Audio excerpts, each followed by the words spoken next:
काला हिरन को शिकार करते वक्त जब सलमान खान और उनके साथी सैफ अली खान और सोनाली बिंद्रे, नीलम और तब्बू थे तो सलमान खान को सजा क्यों हो गई? सलमान खान और बाबा सिद्दीकी के बीच लॉरेंस बिश्नोई और उसके दुश्मन क्यों बन गया? बाबा सिद्दीकी की हत्या और सिद्धू मूसावाला की हत्या, सुखदुल सिंह की हत्या, अगला टारगेट सलमान खान क्यों बन गया? सलमान खान और अपने बॉडीगार्ड को सालाना कितने करोड़ रुपया देते हैं? सलमान खान ऐश्वर्या के साथ शादी क्यों नहीं की? और सलमान खान के पास कुल कितनी संपत्ति है? शाहरुख खान और सलमान खान के बीच झगड़ा क्यों हो गया था? लॉरेंस बिश्नोई के पास कुल कितनी संपत्ति है? कितने देशों में गैंग चलता है? कुख्यात अपराधी कैसे बन गया? आज की कहानी में पूरा डिटेल से समझेंगे। यह वीडियो को लास्ट तक जरूर देखना। नमस्कार दोस्तों, सलमान खान का जन्म 27 दिसंबर 1965 इंदौर के मध्य प्रदेश भारत में हुआ था। बॉलीवुड के अभिनेता खान गैलेक्सी अपार्टमेंट बंद्रा मुंबई में रहते हैं। उनके पास 150 एकड़ की प्लॉट भी है, जिसमें से 3 बंगले, एक स्विमिंग पूल और एक जिम है। वह एक फिटनेस उत्साही है और एक सख्त नियम का पालन करते हैं। सलमान खान के परिवार के पास 5500 करोड़ की कुल संपत्ति है। वही सलमान खान को अकेले की कुल संपत्ति 300 करोड़ से ज़्यादा है। 29 साल से सलमान खान के साथ साई की तरह रह रहे शेरा। बॉडीगार्ड शेरा को सलमान खान अपने परिवार की तरह मानते हैं और 1995 में सोहेल खान ने सलमान खान के विदेश दौरे के लिए शेरा को सर्विसिंग मांगी थी।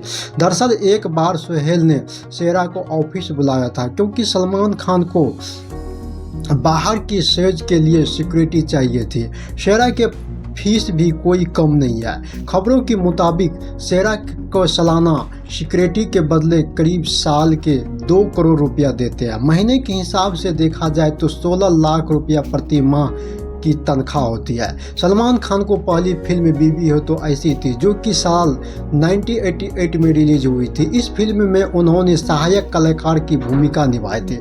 हालांकि यह उनकी पहली प्रमुख भूमिका वाली फिल्म नहीं थी। सलमान खान की पहली फिल्म मैंने प्यार किया, जो साल 1989 में रिलीज हुई थी। उसके बाद सबसे सफलता वाली फिल्म हम आपके हैं कौन।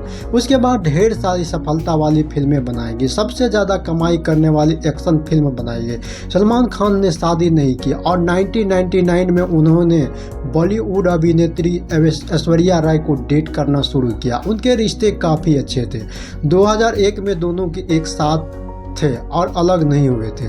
सलमान खान ने अभिनेत्री कैटरीना कैफ को भी डेट करना शुरू किया। उसी समय कई सालों की प्रयास के बाद कैटरीना कैफ ने अपनी हकीकत बताई और 2011 में एक इंटरव्यू के दौरान उसी वक्त स्वीकार किया कि वह कई सालों से खान से गंभीर रिश्ता में थी, लेकिन यह 2010 में खत्म हो गया।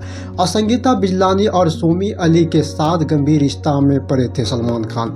अभिनेत्री ऐश्वर्या राय के साथ उनके संबंध भारतीय मीडिया में काफ़ी चर्चित विषय में से एक है, जो 2002 में उनके ब्रेकअप हो गया। ब्रेकअप के बाद राय ने उन पर उन्हें परेशान करने का आरोप लगाया। उसने दावा किया कि सलमान खान उनके ब्रेकअप को स्वीकार नहीं कर पाया था और उसे परेशान कर रहा था। उसके माता पिता ने उसके खिलाफ शिकायत 2003 में दर्ज कराई थी थाना में। उसके बाद 2005 में ऐश्वर्या राय के तत्कालिक प्रेमी विवेक ओबराय थे। उसने दावा किया कि खान ने उन्हें धमकी दी थी। काला हिरन के शिकार और शस्त्र अधिनियम के उल्लंघन के मामले में जब सलमान खान और उनके सह कलाकार सैफ अली खान और सोनाली बिंद्रे और नीलम और तब्बू 1998 में जोधपुर के पास के जंगलों में फिल्म हम साथ साथ की शूटिंग कर रहे थे, काला हिरन शिकार किया। उसी समय ब्लैक बॉक के मामले में उसे एक एफआईआर हुआ। कुछ समय के बाद सलमान ने जोधपुर जेल में 1 सप्ताह बिताया। इससे पहले कि अदालत ने उन्हें जमानत दे दी थी और वन्य जीवन संरक्षण के अधिनियम के तहत लुप्त प्राप्त मृगों के अवैध शिकार के आरोप के अलावा खान के खिलाफ शस्त्र अधिनियम के धारा लगाया गया। उसके तहत एक मामला दर्ज किया गया था, जिसे कि कथित तौर पर एक समाप्त लाइसेंस की आरोप लगाया गया। अप्रैल 2018 को जोधपुर के अदालत ने खान को काला हिरन के शिकार के मामले में दोषी ठहराया। उन्हें 5 साल की कैद की सजा सुनाई, जबकि सैफ अली खान और सोनाली बिंद्रे, नीलम और तब्बू को बरी कर दिया। खान को अपील निलंबित रहने तक 7 अप्रैल 2018 को जमानत पर रिहा कर दिया। 17 अप्रैल 2006 को खान को लुप्त प्रजाति ब्लैक बॉक के शिकार के लिए 1 साल का जेल की सजा सुनाई गई थी। अपील पर उच्च न्यायालय ने सजा पर रोक लगा दी थी। उसके बाद 2008 में कैटरीना कैफ के बर्थडे पार्टी में शाहरुख खान और सलमान खान पार्टी में शरीक हुए थे। उनके बीच बहुत बड़ा झगड़ा हुआ था। कई रिपोर्ट के मुताबिक पार्टी के दौरान सलमान खान ने शाहरुख खान को उनकी टीवी शो में बोले क्या आप 5वीं 5 से तेज हो को लेकर उन्हें ताना मारा और बाद में उन पर स्वार्थी होने का आरोप लगाया। 3 रोज के बाद यहाँ बाबा सिद्दीकी आते हैं और सलमान खान और शाहरुख खान के बीच की कुख्यात झगड़े को सुलझाया। और शाहरुख खान और सलमान खान के बीच हुए झगड़े के बाद बाबा सिद्दीकी ने उन्हें फिर से एक साथ मिलवाया। लॉरेंस बिश्नोई के पिताजी हरियाणा के पुलिस में नौकरी करते थे और 1997 में रिटायर होकर खेती का काम संभालने लगे थे। मीडिया रिपोर्ट में दावा है कि खुद लॉरेंस बिश्नोई के पास 4 से 5 करोड़ रुपया की कुल संपत्ति है। लॉरेंस बिश्नोई के पिता का नाम लवेंद्र कुमार बिश्नोई है। लॉरेंस के भाई का नाम अनमोल बिश्नोई है, जो विदेश में रहकर लॉरेंस गैंग का ऑपरेट करता है।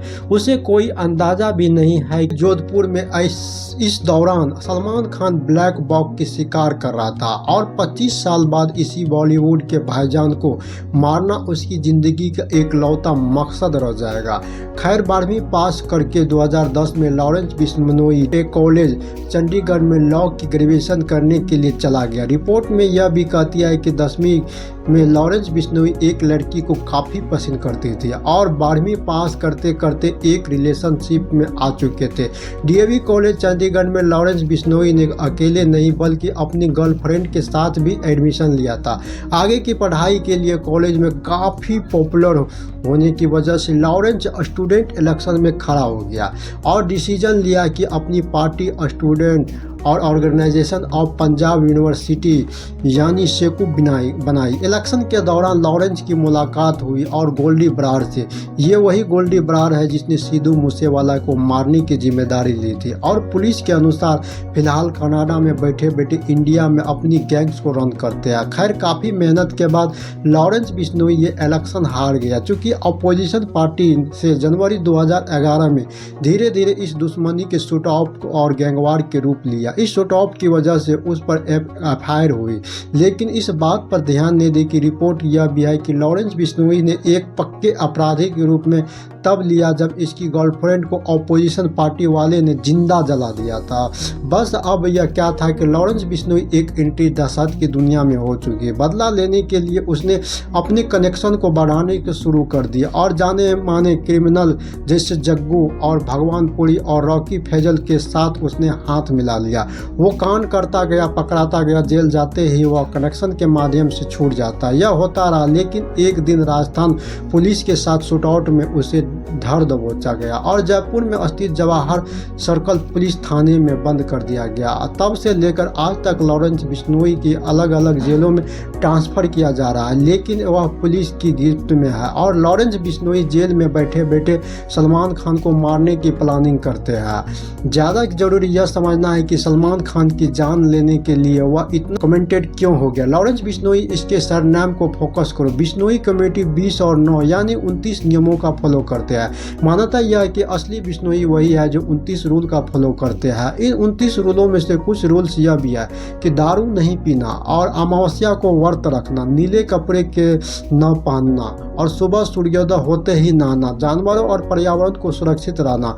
इस 5वें पॉइंट में इस इम्पोर्टेंट यह है कि इसे इमेज के माध्यम से भी समझ सकते हैं। बिश्नोई महिला एक हिरन को स्नान करवा रही है। ब्लैक बॉक आपके और मेरे लिए एनिमल्स हो सकते हैं, लेकिन बिश्नोई समाज के लिए पालतू और पूजनीय है। लॉरेंस बिश्नोई और बाबा सिद्दीकी के बीच यह बात साल 2013 की हुई है। मुंबई शहर के अंदर एक जमीन के टुकड़े को लेकर दो पक्षों में विवाद चल रहा था। एक पक्ष का नाम होता बाबा सिद्दीकी और दूसरे व्यक्ति का नाम होता अहमद लंगड़ा। दोनों ही एक जमीन के टुकड़े पर अपनी अपनी दावेदारी पेश कर रहे थे और इसी बीच में अंडरवर्ल्ड डॉन छोटा शकील इनके पास धमकी भरा एक संदेश पहुंचाता है। बाबा सिद्दीकी के पास कहते हैं कि उसे जमीन के टुकड़े से तुम दूर रहो तो ज़्यादा बेहतर है, लेकिन वो उस धमकी को इतना गंभीर से नहीं ले रहे थे। उनकी सुरक्षा मिल जाती है और वक्त बीतता जा रहा था। 11 साल के बाद एक दिन ऐसा आता है कि उनको गोली मारकर हत्या कर दी जाती है।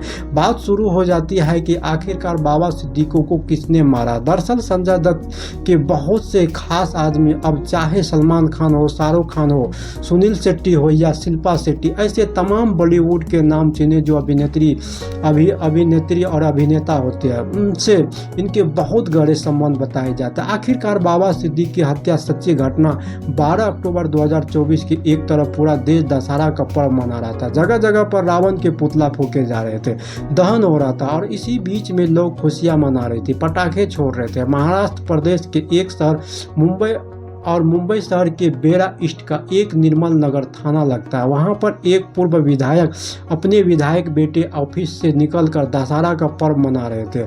नाम था बाबा सिद्दीकी होता। बाबा सिद्दीकी अपने साथियों के साथ पटाखे फोड़ रहे थे और खुशियां मना रहे थे। उसी बीच में एक ऑटो आता, ऑटो रुकता, ऑटो से 3 लोग उतरते हैं। उनके हाथ में हथियार होता है और देखते ही देखते वो गोली चलाना शुरू कर देते हैं। जैसे जैसे पटाखे छूटते रहते हैं वैसे वैसे गोलियां चल रही थी कि आखिरकार गोली किसने चला रहे हैं। पटाखा के बीच में से कोई देखते बाबा सिद्दीकी जमीन पर गिर जाते हैं। उनके एक साथी होता है, वो भी जमीन पर गिर जाते हैं। इसी बीच में बुलेट प्रूफ गाड़ी होती है, उसके शीशे में जाकर गोली लगती है। तब पता चलता है कि यहाँ तो किसी ने गोली चलाई थी। बस भगदड़ मच जाते हैं और 3 अनजान व्यक्ति आए थे। उनमें से 2 पकड़ा गया, लेकिन एक मौका पाते ही वहां से भाग जाता है। देखते क्या बाबा सिद्दीकी जमीन पर पड़े हुए हैं, वह खून से लथपथ थे। तभी आनंद फानंद में पेंड्रा की हाई हॉस्पिटल होता है। 9 बजे उन्हें वहां पर भर्ती करा जाता है और डॉक्टर से कहा जाता है कि डॉक्टर साहब कुछ भी हो जाए, बस इनका आप इलाज कीजिए और पैसे की आप टेंशन मत लीजिए और ज़रूर। लेकिन रात 11:30 बजे अफसोस की बात है, सांस थम जाती है। जैसे ही सांस थम जाती है अब सोशल मीडिया पर एक हंगामा शुरू हो जाती है। बाबा सिद्दीकी को किसने गोली मारा, हत्या कर दी। कुछ समय के बाद बाबा सिद्दीकी को मारने का जिम्मेदारी लॉरेंस बिश्नोई ने ली थी। बाबा सिद्दीकी बाहर के पटना से बिहार के पटना में वॉच मेकर का काम करते थे, घड़ियां बनाने का काम किया करते थे। बाबा सिद्दीकी का जन्म साल और 1958 में होता है। बाबा सिद्दीकी अपने पिता के साथ मुंबई पहुंच जाते हैं और मुंबई जाने के बाद अपने पिता के साथ काम कर रहे थे, साथ में पढ़ाई भी कर रहे थे। ग्रेजुएशन तक पढ़ाई करने के बाद उन्होंने मन बनाया कि राजनीतिक में करियर आजमाया जाए और इसलिए वह कांग्रेस के बड़े बड़े नेताओं के साथ जुड़ना शुरू हो जाते हैं। इसी बीच में उन्हें साथ मिलता है सुनील दत्त का, क्योंकि उसके घर के आसपास ही सुनील दत्त का घर थे। उसके बाद इंडियन नेशनल कांग्रेस से 1977 में उसको ज्वाइन कर लेते हैं, जो कि छोटे मोटे नेताओं से कार्यक्रम में होते शामिल हो जाते हैं। खान को जैसे ही खबर लगती है बिग बॉस की शूटिंग कर रही होती है, शूटिंग के छोड़कर सीधे हॉस्पिटल पहुंच जाते हैं। अब शिल्पा शेट्टी हो या फिर सोनाक्षी सिन्हा, उसके हस्बैंड इकबाल, उन सभी पहुंच जाते हैं। इस तरह की घटना को हर कोई जानने का कोशिश करता है, लेकिन उनको बचा नहीं पाते। अब यहाँ पर जब सरकार पर दबाव बढ़ने लगता है तो इसके लिए 5 टीम बनाई जाती है। क्राइम ब्रांच की जांच शुरू हो जाती है। कुछ समय के बाद लॉरेंस बिश्नोई का मैसेज आता है और यदि सलमान खान को जिंदा रहना है तो 5 करोड़ रुपया दे और अपनी दुश्मनी खत्म कर ले। इसी के बीच सलमान खान ने विदेश से बुलेट प्रूफ गाड़ी मंगवाई, जो कि कार सबसे बेहतरीन है। जय